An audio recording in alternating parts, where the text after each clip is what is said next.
Assalamualaikum warahmatullahi wabarakatuh. Apa kabar kalian? Semoga sehat selalu ya. Kesempatan kali ini pada mata kuliah media pembelajaran yang diampu oleh Umi Titin Junior Trin STHI MPD.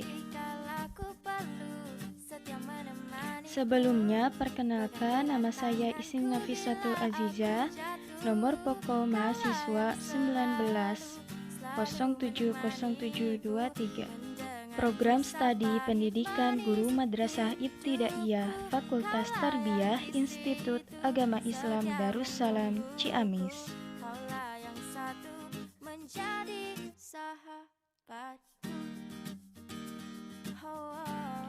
Video kali ini akan membahas mengenai beradab secara Islami.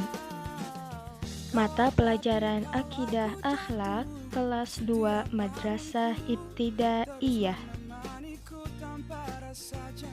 dengan subbab materi mengenai adab bersin.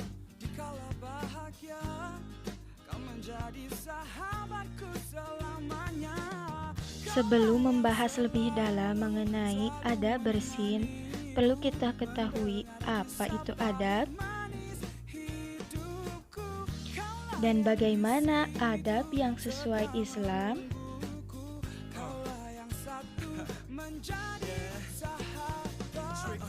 Kata adab berasal dari bahasa Arab, yaitu adaba, yang berarti kesopanan, sopan santun, tata krama, moral, nilai-nilai yang dianggap baik oleh masyarakat.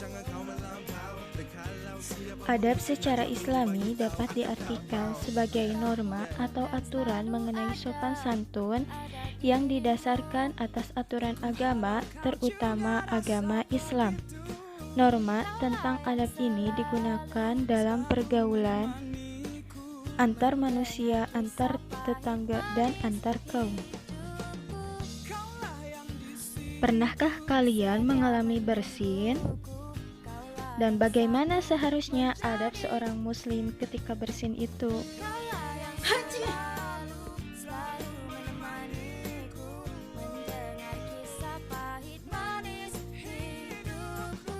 Kesempatan kali ini kita akan membahas mengenai adab orang yang bersin dan adab orang yang mendengar orang bersin.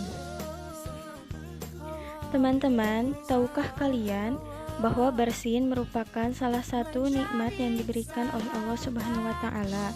Dengan bersin, tubuh kita mengeluarkan berbagai macam kotoran dan penyakit melalui hidung. Bagaimana cara kita mensyukurinya? Mana sabda Nabi Muhammad SAW dari Abu Hurairah radhiyallahu anhu bahwasanya sesungguhnya Allah menyukai bersin dan membenci menguap. Karenanya apabila salah seorang dari kalian bersin lalu dia memuji Allah, maka kewajiban atas setiap muslim yang mendengarnya untuk mentashmidnya atau mengucapkan yarhamukallah. Adapun menguap, maka dia tidaklah datang kecuali dari setan. Karenanya hendaklah menahan menguap semampunya. Jika sampai menguapkan maka setan akan menertawainya. Hadis Bukhari nomor 6223 dan Muslim nomor 2994.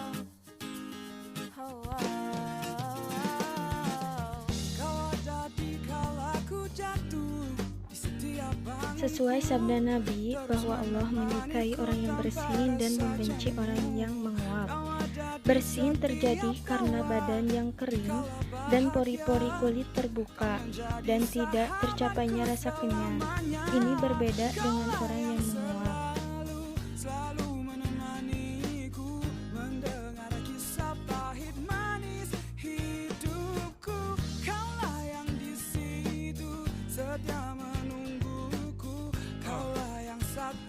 Menjadi sahabatku, sahabatku, tetap bersamaku jika kau perlukanku, dan ku takkan aku tak kekok kalau sampai butuh kita belok. Yuk, berjangkit sesama seperti mengusik si melata. Sedangkan menguap terjadi karena badan yang kekenyangan dan badan terasa berat untuk beraktivitas. Hal ini karena banyaknya makan. Bersin bisa menggerakkan orang untuk beribadah, sedangkan menguap menjadikan orang itu untuk malas beribadah. Selalu menemaniku, mendengar kisah pahit manis hidupku. kaulah yang di situ. Setia menungguku, kaulah yang satu menjadi. Kaulah yang selalu menemaniku, mendengar kisah pahit manis hidupku. Kaulah yang di situ, setia menungguku. Kaulah Dikarenakan makan terlalu banyak sehingga badan terasa berat dan malas untuk beribadah. Sesuai sabda Nabi Muhammad SAW bahwa menguap adalah dari setan, maka jika salah seorang di antara kalian menguap, hendaklah ia menahannya sedapat mungkin. Hadis riwayat Muslim. Hadis lain menyebutkan, bila salah seorang dari kalian menguap, maka hendaklah dia menahan mulutnya dengan tangannya, karena sesungguhnya setan akan masuk. Hadis riwayat Muslim nomor 2995. ada di kalaku perlu, setia menemaniku, pegang erat tanganku bila aku jatuh. Kaulah yang selalu menemani. Masih banyak orang yang menyepelekan adab bersin itu. Lantas, apa saja adab yang harus dilakukan ketika orang bersin? Usahakan suara bersin tidak terlalu keras.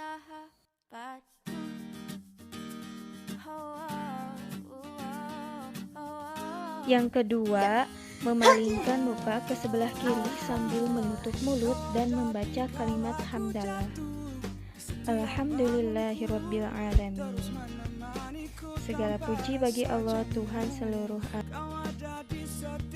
Selanjutnya, bagaimana adab orang yang mendengar bersin?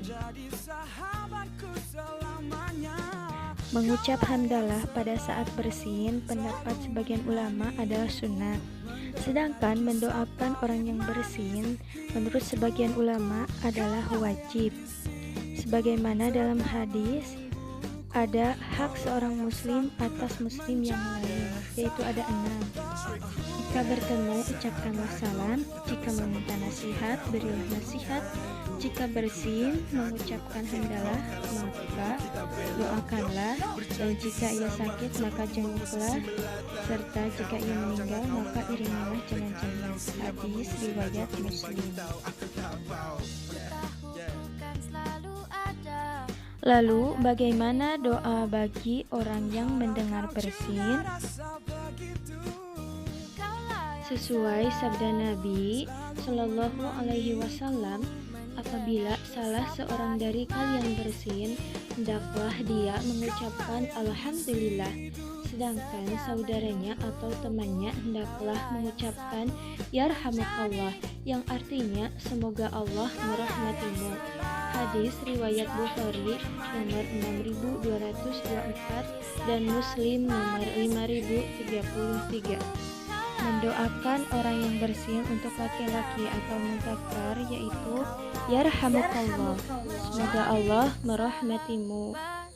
Sedangkan untuk perempuan atau muannas, Yarhamukillah, juga sama artinya semoga Allah merahmatimu. Mendoakan orang yang bersin disebut juga sebagai tashmid, yaitu mengucapkan Yarhamukallah. Orang yang mendoakan kita ketika bersin, maka jawablah doa orang tersebut. Sebagaimana sabda Nabi Shallallahu Alaihi Wasallam, jika saudaranya berkata Yarhamukallah, maka hendaklah dia berkata Yahdikumullah wa yuslih balakum, yang artinya semoga Allah memberimu petunjuk dan memperbaiki hatimu. Hadis riwayat Bukhari nomor 6224 dan Muslim nomor 5033. Ada bersin itu mudah, namun masih banyak orang yang menyepelekan hal tersebut. Itu juga untuk menghargai dan menghormati orang di sekitar kita. Karena ketika bersin, kita mengeluarkan kotoran dan bakteri di dalam tubuh kita. Maka agar tidak menularkan virus atau kotoran kepada orang lain ketika bersin, maka lakukanlah ada bersin tersebut. Ada bersin itu mudah, namun masih banyak orang yang menyepelekan hal tersebut. Itu juga untuk menghargai dan menghormati orang di sekitar kita.